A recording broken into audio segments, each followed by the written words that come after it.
E aí pessoal, tudo bem? Me chamo Vinícius, estou aqui para começar a apresentação do nosso projeto, o Jingax. E eu vou falar sobre histórias e origens. História e origens, histórias não, mas enfim. O Jingax surgiu lá em 2008, quando a galera viu o console Jingle A320S e pensou, dá pra fazer mais coisa aí e tal. Era um gadget simples, mas a ideia era mostrar que até com um hardware limitado dava para rodar emulador, jogos e coisas do tipo. E, enfim, foi assim que criaram o Jingle, que é um sistema operacional leve e super útil, que fez os donos do Jingle se sentirem programadores de primeira.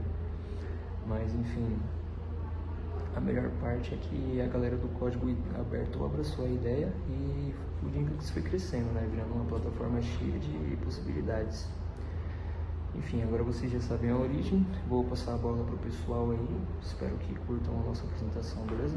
Um abraço. O kernel do Jingle A320 é uma versão personalizada do Linux 2.6.x, baseada na arquitetura ARM. Ele usa um processador JZ4770 da Ingenic Semiconductor, que é baseado na arquitetura MIPS, onde a CPU MIPS de 400 MHz e o kernel é compilado para essa arquitetura específica, que é feita para emulação e execução de jogos. O sistema usa várias bibliotecas e ferramentas leves, como o SDL e outros pacotes de código aberto. O kernel dele foi adaptado para funcionar com o sistema ARM, que é importante para o seu desempenho. Outras modificações foram feitas para suportar o hardware do dispositivo, como a CPU, a GPU, o áudio, os controles e outras funcionalidades. Na parte dos drivers, nós temos o de vídeo, áudio de entrada e do USB. O drive de vídeo controla a exibição em uma tela de LCD, que usa uma GPU PowerVR SGX 530 para aceleração gráfica. Os drivers de entrada gerenciam os controles e botões para o sistema de jogos, que também permite layouts configuráveis. O drive de áudio utiliza ALS-A para reprodução com som estéreo, embora com a qualidade limitada. O drive de armazenamento administra acesso à memória flash e cartões SD no formato FAT32. Por fim, o drive de USB possibilita a conexão do dispositivo a um PC para transferência de arquivos. Bom, eu vou falar sobre o nosso tópico de Applications Layers, que é basicamente uma camada onde a gente encontra todos os programas que a gente pode usar. É como se fosse uma estante de livros, que a gente simplesmente consegue abrir o livro e consegue utilizar e colocar para rodar os programas que possui. A gente usa como exemplos os jogos e os emuladores, que são programas que permitem que você consiga jogar jogos nativos ou até mesmo jogos de console. Usamos de exemplo também os utilitários e as ferramentas, que são basicamente programas que você pode te ajudar no dia a dia, como calculadora, leitores de arquivos e até mesmo aplicativos criados pela comunidade para dar mais funções no Jingles. Agora eu também vou falar um pouco sobre a nossa User Interface Layers, que é basicamente uma camada que é como se fosse uma ponte, que meio que conecta os aplicativos. Ela facilita na interação com o sistema e nisso fica mais fácil de navegar e abrir os programas. Aí citamos sobre a interface gráfica, que é a parte visual, no caso é a tela que você vê, com os ícones, menus, botões para clicar e tudo mais.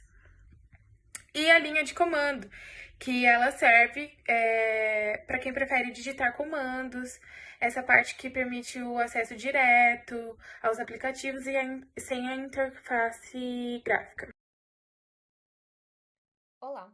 Hoje vou abordar o sistema operacional Jingox e seus métodos de gerenciamento de processos, memória e arquivos, focando na sua arquitetura otimizada para dispositivos embarcados.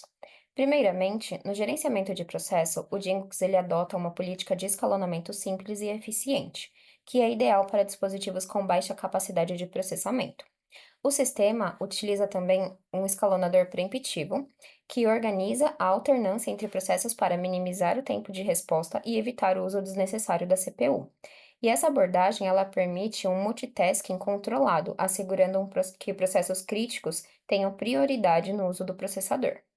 Já no gerenciamento de memória, o Jingox emprega técnicas de alocação dinâmica e controle rigoroso da memória para otimizar o uso da RAM, que é limitada nesses tipos de dispositivos. Através da segmentação e uso eficiente da memória compartilhada, ele garante que os processos utilizem apenas a memória necessária e a liberem rapidamente logo após o uso. Além disso, a segmentação previne a fragmentação de memória, o que ajuda a manter o desempenho consistente. Já o sistema de arquivos, né, o gerenciamento do sistema de arquivos, é leve e modular. Geralmente, ele é baseado no formato FAT, que é adequado para sistemas embarcados. Esse tipo de sistema de arquivo permite que as operações de leitura e escrita sejam realizadas com baixa latência, o que melhora o desempenho na manipulação de dados em tempo real. Além disso, o Django é compatível com sistemas de arquivos comuns, o que facilita o desenvolvimento e a transferência de dados. Em resumo, ele é uma solução bastante robusta para ambientes embarcados, com um gerenciamento de recursos projetado para eficiência e estabilidade, mesmo com as limitações do hardware. Obrigada. Agora vamos falar sobre a compatibilidade no sistema operacional 8 Dingos.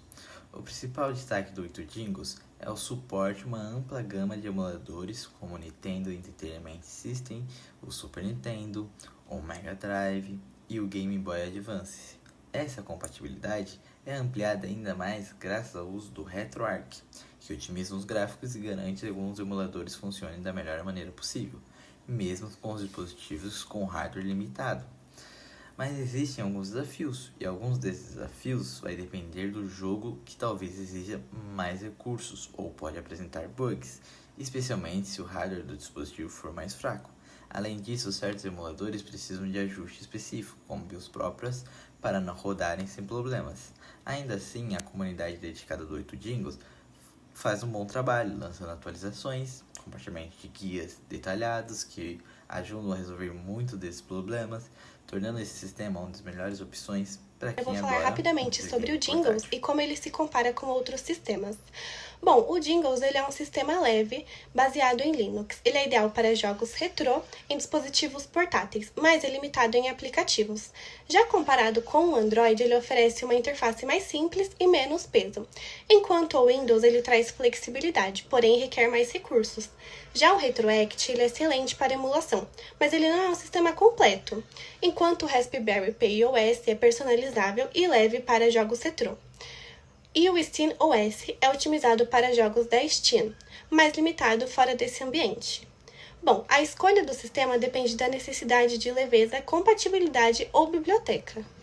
Tratando agora da questão onde a comunidade ela contribui para o Dingles e como essa contribuição ela atinge diretamente e impacta muito no sistema operacional como um todo, basta olhar para o desenvolvimento dele ao decorrer, onde os desenvolvedores eles garantem e estão lá para investir como voluntários em aplicativos de emuladores, conhecidos hoje como Game Boy, como Mega Drive, e essa fluidez e essa eficácia que esses emuladores eles têm hoje se dá grandemente por parte desses desenvolvedores, que vão lá e atuam e garantem que ele vai lá e ele tenha sempre uma atualização para corrigir bugs, para manter a eficácia, para manter a pegada, a particularidade que o Dingles tem, essa pegada retrô. E esse suporte ele vem também no YouTube, ele vem no Google como documentos detalhados, como vídeo ensinando a fazer passo a passo. E aí pessoal, tudo bom? Meu nome é Luiz Gustavo e eu venho aqui hoje falar um pouquinho das limitações e desafios do Django, começando pela complexidade de download e instalação. Com certeza os usuários novatos que desejam fazer o uso do Django vai passar um perrengue danado para poder fazer o download e a instalação. Já que é bastante complexo e demanda bastante tempo. Outra coisa que limita muito é a questão do seu hardware, que limita o número de dispositivos compatíveis com Django. Mais limitador que isso, só a sua comunidade, que é muito pequena e o suporte é muito limitado. Com base nisso, temos em conclusão o nosso Linux para consoles portáteis, que é o nosso Django, que é um sistema embarcado baseado no GNU Linux, que ele oferece otimização para dispositivos de arquitetura limitada. Ele oferece flexibilidade para customização e suporte de emuladores, eficiente gerenciamento de recursos, mas requer conhecimento técnico para sua instalação.